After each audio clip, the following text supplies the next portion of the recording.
bonsoir à tous, bienvenue dans cette vidéo ASMR chrétienne. Alors ce soir je voudrais vous montrer un petit cadeau que j'ai reçu, que je découvre avec vous aujourd'hui. Alors ça vient de cette boutique là. Voilà, j'ai reçu ça. Voilà. Chapelet. Alors c'est un artisan qui fabrique des chapelets. Voilà. Et j'ai découvert un chapelet que je ne connaissais pas du tout, qui s'appelle le chapelet du combat. Alors on va découvrir ça ensemble, car je ne connais pas du tout.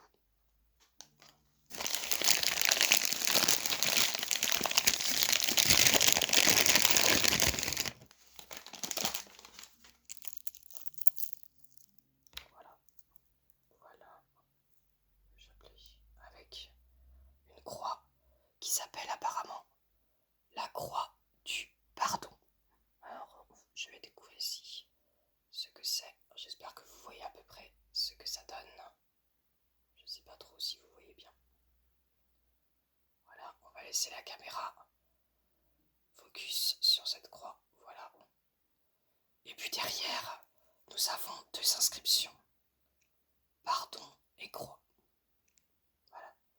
C'est un chapelet qui est fait en laiton avec des boules en métal, oui, des boules en acier inoxydable, visiblement. Voilà à quoi ça ressemble. Alors je vais le poser, je vais vous montrer. Poser, peut-être que vous verrez mieux à quoi ça ressemble une fois posé. Voilà, ça ressemble à ça.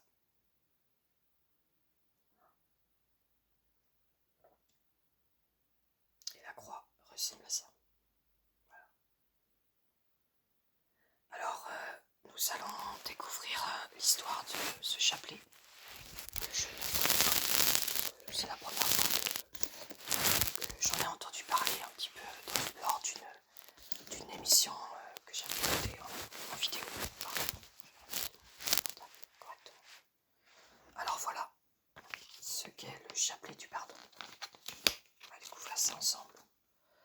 Alors, c'est un chapelet qui a été réalisé durant la Première Guerre mondiale pour la première fois pour l'armée américaine,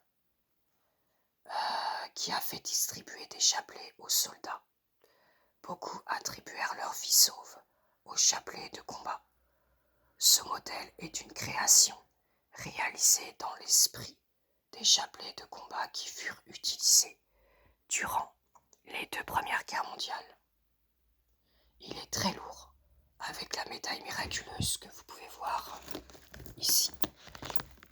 Alors, la médaille miraculeuse, j'espère que vous voyez un petit peu la médaille miraculeuse ici. Voilà. La médaille de Notre-Dame rue du Bac.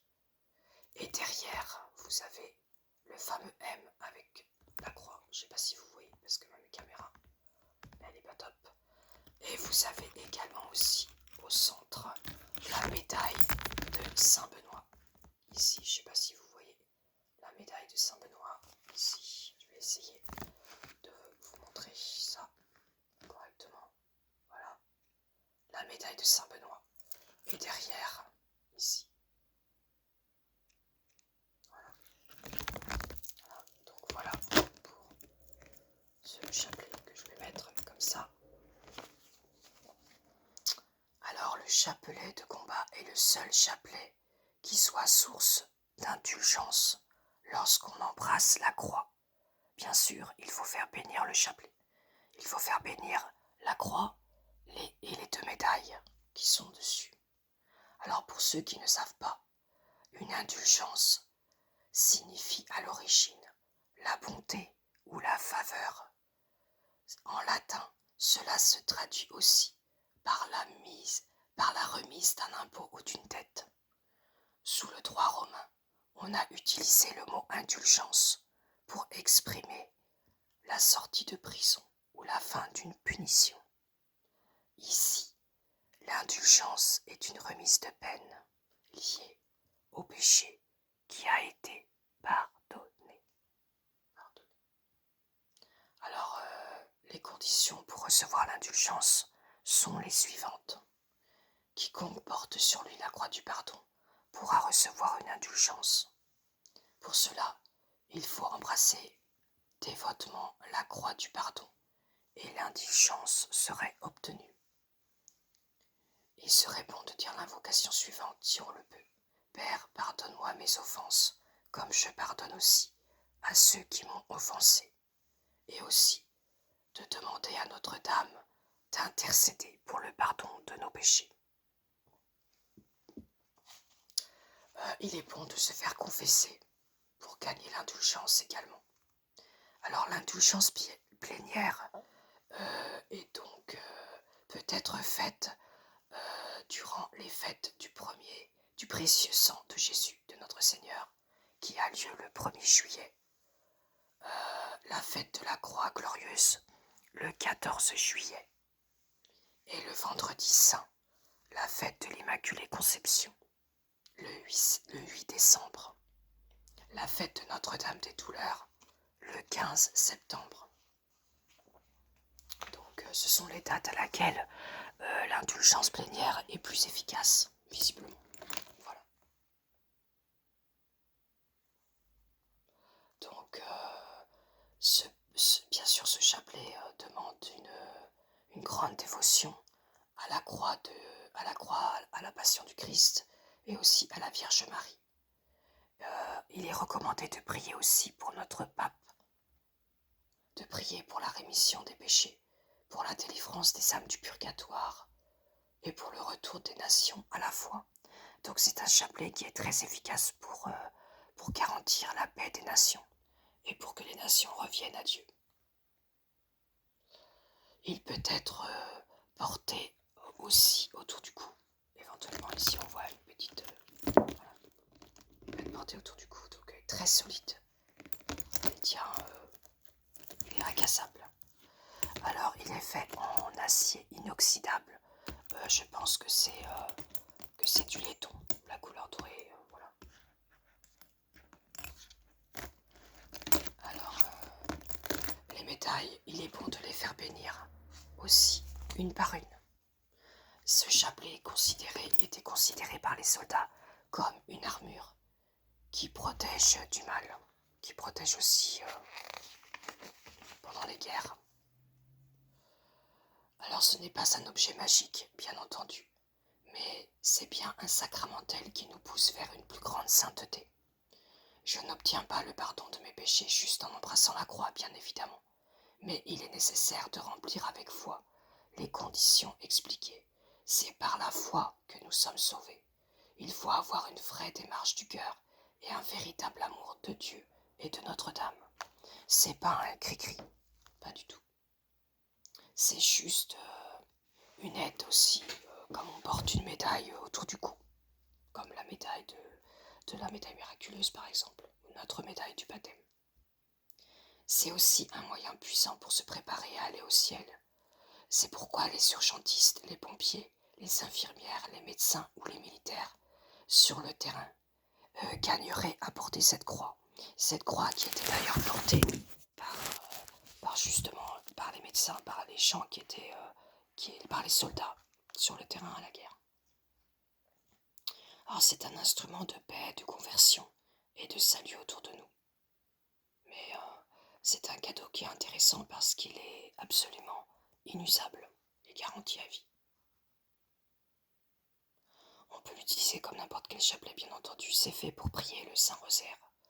Vous pouvez aussi l'utiliser pour prier le Seigneur dans les situations extrêmement difficiles.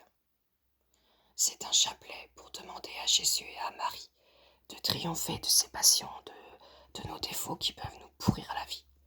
Mais aussi, cela nous aide lorsqu'on traverse une épreuve, une longue maladie, une maladie grave, ou alors une séparation, ou alors dans les pays en guerre aussi. Donc on peut demander aussi des grâces et une délivrance.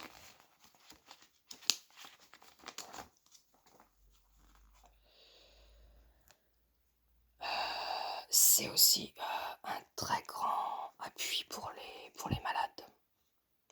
Alors la médaille de Saint-Benoît, elle a des origines très anciennes et elle assiste aussi, protège du mal. Vous voyez ici, il y a la médaille de Saint-Benoît qui est ici, qui éloigne. Voilà. Ça nous incite surtout à prier Saint-Benoît et à invoquer les saints qui peuvent nous aider et intercéder pour nous. Ce n'est aucunement un cri-cri ou un magique. Alors, il faut savoir que ce chapelet est approuvé par l'Église catholique. Il a été reconnu par l'Église catholique. La médaille peut recevoir une bénédiction spéciale aussi pour pouvoir nous éloigner du mal, un peu comme une prière d'exorcisme. Voilà. Le bord de cette médaille donne des grâces particulières et peuvent nous aider à surmonter nos difficultés spirituelles ou matérielles. Il est bon d'avoir ce chapelet aussi à l'heure de la mort, quand on ne peut pas se faire confesser, parce pendant les guerres par exemple, les soldats étaient mourants, ne pouvaient pas forcément avoir un prêtre pour se faire confesser. Ce chapelet pouvait servir aussi de secours. Il suffisait d'embrasser la croix et les péchés étaient pardonnés, bien sûr. Dans les cas extrêmes, ça peut être utilisé de cette manière.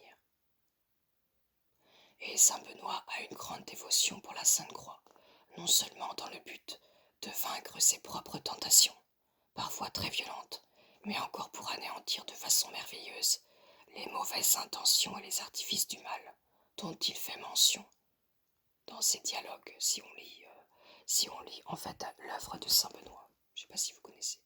Le dialogue de Saint Grégoire le Grand aussi.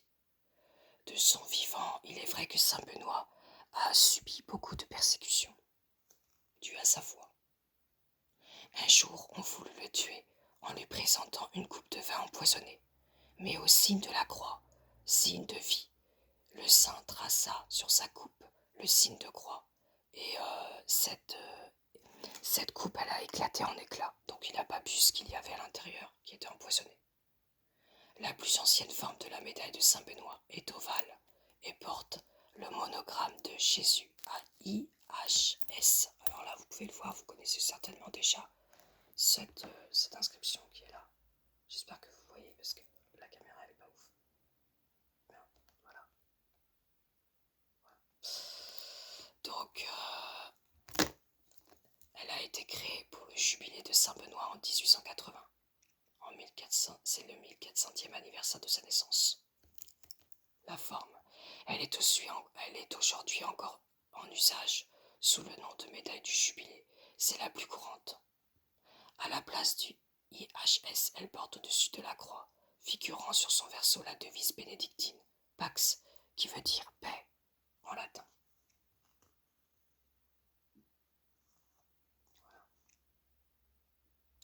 La médaille doit recevoir une bénédiction spéciale faite par des prêtres pour être bénie correctement.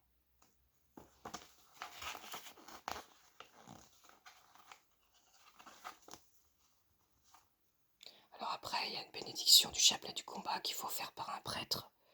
Alors il existe une triple bénédiction sur le chapelet de combat à faire bénir par un prêtre, mais aussi on peut le faire aussi bénir par un diacre. Montre-nous, Seigneur, ta miséricorde, et donne-nous ton salut. Le célébrant prépare les personnes présentes à la bénédiction. On lit un bref passage de la Bible. La mère de Jésus gardait dans son cœur tous ses commandements, tous ses événements. Quant à Jésus, il grandissait en sagesse, en taille et en grâce, sous le regard de Dieu et des hommes. Puis le célébrant dit les mains étendues, en mémoire des mystères de la vie, de la mort et de la résurrection de notre Seigneur, et en l'honneur de la Vierge Marie, Mère du Christ, et Mère de l'Église, que soit béni celui qui priera avec ce chapelet. Voilà. Donc, il y a la bénédiction ensuite de la médaille de Saint-Benoît, et une prière spéciale pour la bénédiction de la médaille miraculeuse. Donc voilà exactement comment est béni, c'est particulier, c'est pas un chapelet ordinaire en fait. Voilà, si ça vous intéresse, je vais vous montrer encore cette petite carte où vous pouvez trouver ce chapelet si cela vous intéresse. Voilà, vous avez aussi le lien